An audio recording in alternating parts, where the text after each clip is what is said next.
मैं एक छोटी सी घटना से अपनी बात शुरू करता हूँ। बात शायद 2008-9 की होगी। हम आचार्य जी और बाबा जी हम लोग इंग्लैंड में थे और उन दिनों संघर्ष चल रहा था भ्रष्टाचार के खिलाफ। और बाबा जी खुलेआम ऐलान कर चुके थे भ्रष्टाचार के खिलाफ और ये जो बड़े नोट हैं इस बंदी के खिलाफ। और बहुत तीखी बहस देश में चल रही थी, दुनिया में चल रही थी। और जो काला धन जिनके पास था वो अपना काला धन जल्दी जल्दी निकाल के इन्वेस्टमेंट में लगे हुए थे और सीधा सीधा केंद्र सरकार के साथ में जंग चल रही थी। तो हम इंग्लैंड में थे, एक घर में सवेरे सवेरे की बात है। तो उस समय स्वामी जी एक 8वीं क्लास की एक पुरानी किताब कहीं से लाए थे और उसमें कुछ चीज़ें थी जो आज नहीं मिलती बच्चों को पढ़ने के लिए। उस समय उसका अध्ययन कर रहे थे। तो ऐसे ही बात चल रही थी तो मैंने स्वामी जी से कहा, स्वामी जी आपने इतनी बड़ी लड़ाई ले ली है केंद्र सरकार से और सरकार से आप भिड़ रहे हैं, क्या होगा? सरकार है, कभी भी कुछ कर सकती है।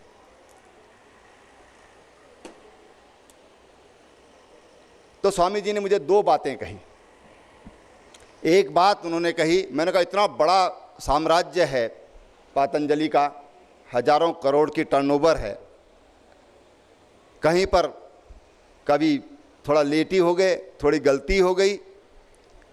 तो स्वामी जी ने एक बात उस दिन मुझसे कही थी कि रावत जी मुझे 5 मिनट पहले तक का हिसाब अगर सरकार मांगेगी तो मैं दे सकता हूँ, 5 मिनट पहले तक का। और दूसरी बात उन्होंने कही कि जहाँ भ्रष्टाचार के खिलाफ लड़ाई लड़ने की बात है तो मैं घर से जब हरिद्वार आया था तो एक लंगोटी में आया था और मेरा संघर्ष तब तक रहेगा जब तक मेरे कोई लंगोटी पर नहीं ले आते। यानी कि मैं लंगोटी फिर उसी रूप में वापस जाने के लिए तैयार हूँ। ये बात मुझे याद है उस दिन की। और मैं कह सकता हूँ कि देश में जो इतना बड़ा परिवर्तन आया है और जो आज भ्रष्टाचार एक टॉप का मुद्दा बना हुआ है देश में कि भ्रष्टाचार विहीन कैसे भारत हो, एक स्वाभिमानी भारत कैसे हो, उसके लिए स्वामी रामदेव जी ने जो संकल्प मैं कभी भूल नहीं सकता हूँ ज़िंदगी में, जो संकल्प दोहराया था। और मैंने देखा कि स्वामी जी कभी डिगे नहीं। रामलीला मैदान की जिस दिन घटना हुई, मैं नैनीताल में था और रात को 3 बजे मुझे एक बहन का फ़ोन आया मेरी पड़ोस से, जो कि भारत स्वाभिमान से जुड़ी हुई है और उन्होंने मुझे भी भारत स्वाभिमान का मेंबर बनाया था। मैं जुड़ा हुआ था लेकिन मेंबर उन्होंने बनाया। तो रात को 3 बजे उसका मुझे फ़ोन आया।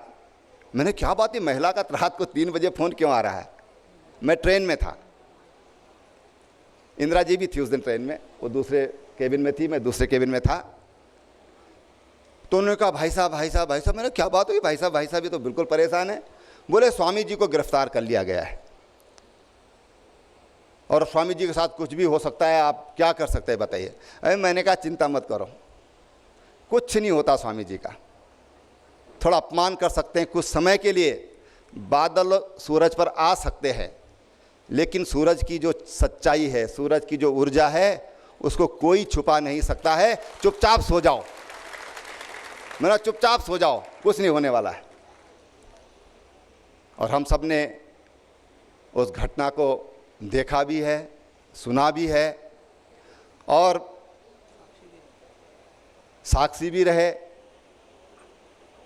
तो मुझे फिर उस घटना की मैंने टटोलने की कोशिश की कि ये घटना से पहले क्या हुआ। तो मेरे एक महापुरुष से मेरी बातचीत हुई।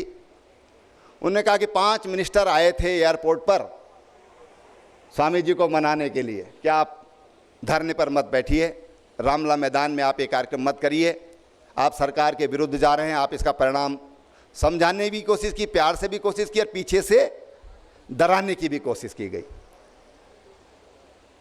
तो बोले जब बाबा जी नहीं माने तो नाम लेना तो किसी का ठीक नहीं है बहुत बड़ा नाम है। तो उन्होंने कहा कि बाबा को ये समझाओ कि बाबा आपकी बात सच है और आप सच्चाई में आप लड़ सकते हैं, हम आपसे नहीं जीत सकते, लेकिन बाबा को ये बात समझाओ कि कमीनेपन में हमसे नहीं जीत सकते हो। ये मैं उनके शब्द बोल रहा हूं कि कमीनेपन में आप हमसे नहीं जीत सकते हैं, ये बाबा को ये समझा दो। शायद स्वामी जी को इस बात का पता है या नहीं है किसने ये बात कही, लेकिन बाबा जी झुके नहीं और आज देश में महापरिवर्तन दिखाई दे रहा है। चाहे देश के सम्मान का, देश के स्वाभिमान का सवाल होगा, देश के अंदर जो हमारी अर्थव्यवस्था खोखली हो गई थी, हम विदेशों पर निर्भर हो गए थे, सुबह पेश से लेकर के और विज्ञान के क्षेत्र में तो क्या बोलना है, हर चीज़ पर छोटी सी छोटी चीज़ मंजन तक हम विदेशी यूज कर रहे थे। आज बाबा जी ने एक स्वाभिमान का भाव देश के अंदर जगाया और आज मैं जाता हूँ, मुझे 5 सितारा होटलों में भी दंत कांति दिखाई देता है। ये बहुत छोटी चीज़ है, किसी को बहुत छोटी चीज़ लगती होगी, लेकिन मैं जानता हूँ, मैं तो इन संस्कारों में पला हुआ हूँ, मैं तो इन संस्कारों में पला हूँ, स्वदेशी के संस्कारों में पला हुआ हूँ। वो समझ सकते हैं इसकी पैठ कहाँ तक होगी। और आज जो विदेशी कंपनियां हैं वो भी कहते हैं कि हमारे इसमें चारकोल है, इसमें नीम है, इसमें नमक है, इसमें कोयला है, वो भी लिखने लगे हैं आज। और इसलिए बहनों भाइयों, पतंजलि योगपीठ ये जो हमको जितना दिखाई दे रहा है इतना नहीं है, ये भारत के परिवर्तन का एक महाअभियान है, महाअभियान है। इसमें हम सबका योगदान होना चाहिए। 1 लाख लोगों को आज रोजगार भी मिला है भौतिक रूप में। बाबा जी का लक्ष्य है कि आने वाले 5 सालों में हम 5 लाख लोगों को रोजगार देंगे। लेकिन रोजगार भी बड़ी चीज नहीं है, उसके पीछे जो फीलिंग है, जो भावनाएं हैं, वो बड़ी चीज है। और इसलिए बाबा जी, हम तो आपको प्रणाम करते हैं, मैं तो बहुत आदर करता हूँ, बहुत हृदय से सम्मान करता हूँ। आचार्य जी से तो हमारा भाई जैसा संबंध है, मुझे कहते भी है पहले से कि आप मेरे बड़े भाई हैं। हम लोगों का बहुत मिलना जुलना, उठना बैठना होता रहता है। लेकिन जो बच्चे यहाँ पर हैं, यहाँ पर मैं 2 बातें कहकर अपनी बात समाप्त करूँगा कि यहाँ पर हमारी केदार आपदा के 100 के करीब बच्चे हैं। और बच्चों से मैं कहना चाहता हूँ, उन बच्चों से कहना चाहता हूँ जो छोटे छोटे हैं अभी, और जब यहाँ पर आए थे तब बहुत छोटे थे। एक चीज़ मन में रखना चाहिए कि महापुरुषों ने कहा है कि हर उत्थान में पतन के बीज निहित होते हैं और हर पतन में उत्थान के बीज निहित होते हैं। हर पतन में उत्थान के बीज निहित होते हैं। आपको वो बीज बनना है जो पतन में से आपको उत्थान की ओर ले जाना है। ये संकल्प इन बच्चों के मन में आना चाहिए। मैं बच्चों के चेहरे देख रहा हूँ, बच्चों की आभा देख रहा हूँ, उनकी प्रतिभा भी समझ रहा हूँ। ये बच्चे बहुत आगे बढ़ेंगे। आप बहुत आगे बढ़ो, मन में संकल्प लो कि हमको बहुत आगे बढ़ना है। बाबा जी का आशीर्वाद हमको मिला है, हमको पतंजलि का नाम तो करना ही है, अपने गुरुओं के ऋण से तो ऋण होना ही है। लेकिन जो केदारपुरी उजड़ गई है, इस नई केदारपुरी को भी हमको बसाना है। नई केदारपुरी जिसको दुनिया फिर देखने आए, ये संकल्प, ये भावना, ये हमारे मन में जगे, ऐसा मेरा आप सबको आह्वान है। मैं 3 घोषणा यहाँ के लिए कर रहा हूँ। सबसे पहले, ये जो आश्रम है, यहाँ नीचे गंगा के किनारे एक स्नान घाट, बढ़िया अच्छा जो सुरक्षित घाट होगा, ऐसे जो यहाँ पर, क्योंकि मुझे पता है यहाँ पर हज़ारों लोगों ने आना है, हज़ारों लोग यहाँ पर आएंगे, एक तीर्थ के रूप में विकसित होने वाला है। यहाँ पर एक बहुत अच्छा घाट हम यहाँ पर बनाएंगे। हिंडोला खाल में जो पॉलिटेक्निक है उसके लिए इस बार पैसा दिया जाएगा, वो भवन वहाँ पर पॉलिटेक्निक का बनाया जाएगा। और जो प्राथमिक स्वास्थ्य केंद्र हिसरा खाल है उसके भवन की भी मैं यहाँ पर आज 3 घोषणाएं मैं यहाँ पर कर रहा हूँ। बाकी कल मुझे क्योंकि फिर यहाँ आना है तो मैं यहाँ पर फिर आऊँगा।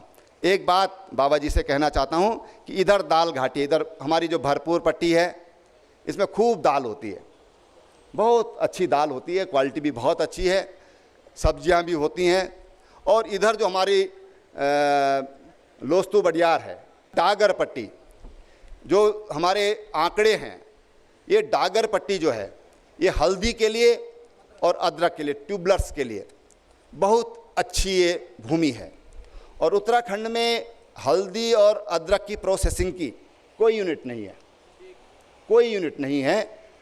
तो यहाँ पर जो बच्चे हमारे हैं, आजकल तो ऐसी ऐसी मशीनें बन गई हैं जिनमें कई चीज़ें, बहुत सस्ती मशीनें हैं, आप कई तरह की प्रोसेसिंग एक सिंगल मशीन से कर सकते हैं। क्योंकि मैं चाहता हूँ कि हमारा पहाड़ों का पलायन रुके, और पहाड़ों में पलायन रुकने के लिए अगर हम रोकना चाहते हैं तो पहाड़ के गाँव में रोज़गार देना होगा।